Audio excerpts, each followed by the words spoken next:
হঠাৎ করে যদি কোনো শবদেহ কথা বলে ওঠে রাত্রিবেলায়, ঠিক কেমন হবে বলো তো সেই মুহূর্তটা? তো চলো আজকে গল্পটা শুরু করা যাক। কলেজ শেষ করে আমরা বাড়ি ফিরছি। হট করে একজন ঠিক করলো, আজকে রাত্রিবেলা একটু ভূতের গল্প করা যাক। যেই বলা সেই কাজ। তো আমরা একটা বন্ধুর বাড়িতে গিয়ে আশ্রয় নিলাম ভূতের গল্প করব বলে। সেখানে যখনই ভূতের গল্প শুরু করব, ওর মা এসে হঠাৎ করে বলল, তোরা এতই যখন ভূতের গল্প শুনতে ভালোবাসিস, তোদের আজকে একটা সত্যিকারের গল্প বলবো। এবার সত্যিকারের ভূতের গল্প শুনতে বেশ বেশ রোমাঞ্চকরই লাগে, তাই না? তো গল্পটা শুরু করা হলো। কাকিমা গল্পটা শুরু করলো। কাকিমা বলল, কাকিমার নাকি অনেক দূরে এক আত্মীয়া থাকে, সে চাকরির জন্য অনেক চেষ্টা করে। তার নাম ছিল রমেশ। চাকরি না পেয়ে হঠাৎ করে একদিন একটা চাকরি পেয়ে বসলো। কি চাকরি সেটা তোমরা শুনলেও অবাক হবে। শবদেহ যেখানে পোড়ানো হয়, অর্থাৎ চুল্লির যে জায়গাটা থাকে, সেখানে তার ডিউটি পড়লো। সে প্রথমে করতে চাইছিল না, অনেকে বাড়ির আপত্তি জানাচ্ছে যে ওটা একটা ছোট কাজ, কিন্তু বলে না মা, ওটা সরকারি কাজ, ওটা আমাকে করতেই হবে। কিন্তু সবকিছু যখন রাজি হয়ে গেল বাড়ির সবাই, ডিউটি পড়লো অনেকটা দূর একটা এলাকায়, গ্রামে। এইবার ডিউটিতে যাবে যখন, বাড়িতে অনেকটা কান্নাকাটি শুরু হয়ে যায়। যাই হোক, সব কিছু করে ডিউটিতে জয়েন করলো। ডিউটিতে রমেশ তার প্রথম দিন। বলে নাকি রাত্রিবেলায় দুজনের শিফট থাকে অল্টার করে।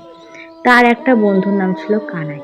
তা কানাই রমেশকে বলে, শোন, রাত্রিবেলায় যখনই শিফটের ডিউটি করবে রোটেশন করে, তখনই কিন্তু চোখ, কান, নাক তিনটেই খোলা রাখবি। আর হ্যাঁ, আর একটা কথা, এই যে ঘরটা দেখছিস, রাত্রিবেলায় বাইরে যেটাই হোক না কেন, এই ঘর থেকে কখনো বেরোবে না। আর সাথে একটা টর্চ লাইট অবশ্যই রাখবি। রমেশ বলল, ঠিক আছে কানাইদা, তুমি যেটা বলছো সেটাই হবে।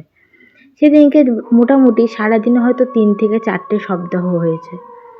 এবার রাত্রিবেলায় যখন কানাইদার শিফট শেষ হচ্ছে, তখন কানাইদা রমেশকে বলে গেল, টর্চটা হাতের কাছে রাখিস কিন্তু। আর হ্যাঁ, রাত্রিবেলায় 12টার পর যদি কোনো শবদেহ আসে, 12টার পর ওই চুল্লিতে হিসাব মতো কেউ দাহ করে না। কেন জানি না, শুনেছি নাকি ওটাই ওখানকার নিয়ম। ওই শবদেহ যেটা থাকবে, সেটার সাথে একটা পুকুর ঘাট রয়েছে। বলেছে ওই পুকুর ঘাটের পাশেই একটা কিছু জ্বালিয়ে রেখে দিবি, সে লম্ফ আগুন মোটপান জ্বালিয়ে রেখে দিবি, আর শব্দের আশেপাশে খুব একটা যাবে না। রমেশ বলল, ঠিক আছে। ও সব কিছু এগুলো নর্মালি নিয়েছিল, শব্দও আবার কিছু হয় নাকি। মানুষ বেঁচে থাকলে যতটা ভয়ঙ্কর হয়, মানুষ মরে যাবার পর কিন্তু অতটা ভয়ঙ্কর হয় না।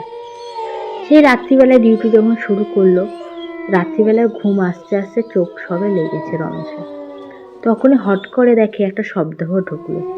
নামহীন, জানহীন, সব কিছুই কেউ জানে না। রাস্তায় অ্যাক্সিডেন্ট হয়েছে, অ্যাক্সিডেন্ট বডিটা শবদাহ করতে এসছে।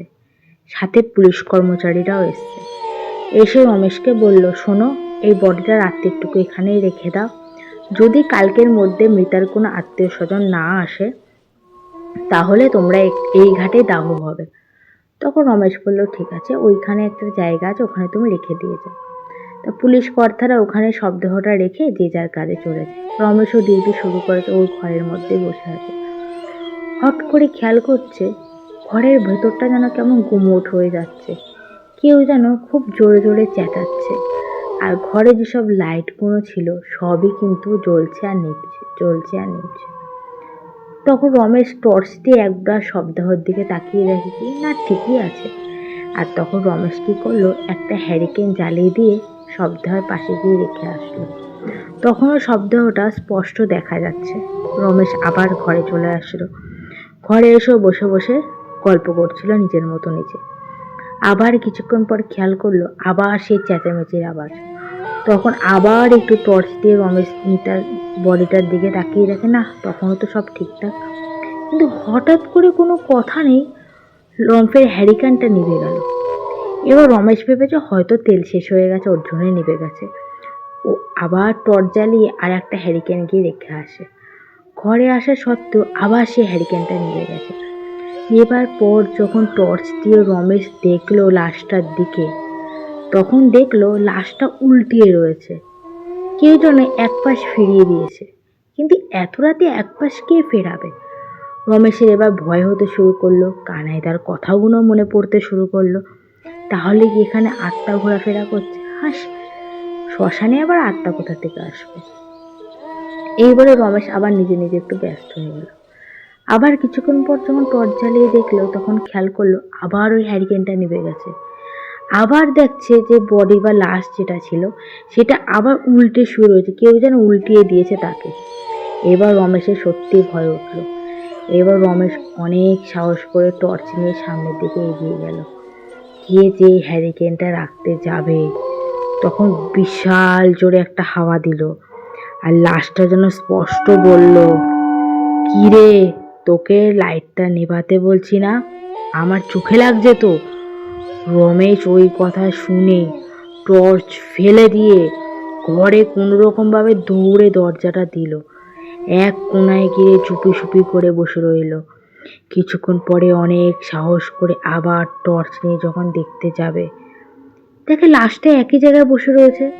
পুলিশ কর্তারা যেরকমভাবে লাশটা শুয়ে দিয়ে গেছিল ঠিক সেরকমভাবে রয়েছে। তাহলে কি এগুলো ওর মনের ভুল? ও কি স্বপ্ন দেখেছে? দেখে না, ও তো স্বপ্ন দেখেনি। যেই টর্চ নিয়ে আর একটু ভালোভাবে সামনের দিকে এগোতে লাগছে, তখন যখন লাশটা হঠাৎ করে বসে পড়লো, হঠাৎ করে রমেশের গলা চিপে ধরলো আর বললো, কি রে, তুই আবার লাইট নিয়ে এসছিস? তোকে বারণ করলাম না লাইট নিয়ে আসিস না? রমেশ ওই জিনিসটা দেখে ও তো মাথা ঘুরে অজ্ঞান হয়ে পড়ে গেছে। পরে যখন 2 ঘন্টা পর কানাইদার শিফট শুরু হলো, কানাই এসে দেখছে শব্দর পাশেও মাথা ঘুরে পড়ে রয়েছে। অনেক জল টল ছিটিয়ে রমেশের জ্ঞান ফেরানো হলো। রমেশ তখনও বলতে পারছে না ওর সাথে কি ঘটে চলেছে। পরের দিন পুলিশটাও চলে আসলো, কিন্তু ওই লাশের আত্মীয় স্বজনের ঠিকানা পাওয়া যায়নি বলে ঘাটে দাহ করার চেষ্টা করছে। যখন দাহর সব কাজ শুরু হবে, তখন রমেশ খেয়াল করে লাশটা যেন ওর দিকে তাকিয়ে রয়েছে বড় বড় চোখ করে, যেন ওকে খেয়ে ফেলবে। এই উঠে বসলো। এই করার পর সেদিনকে দাহ হলো লাশটা। জানি না কার লাশ ছিল ওটা, কি হয়েছিল রমেশের সাথে। তারপর থেকে রমেশ ওই চাকরিটা ছেড়ে দেয়, আর ওই শ্মশানে আশেপাশেও যায়নি। অনেক কষ্ট করে ও এখন নিজে স্বাভাবিক হয়েছে, কিন্তু এখনো জিজ্ঞাসা করলে সেই রাত্রে লাশের ঘটনা কিন্তু কখনো ভুলতে পারে না। আজকের গল্পটা এত অবধি।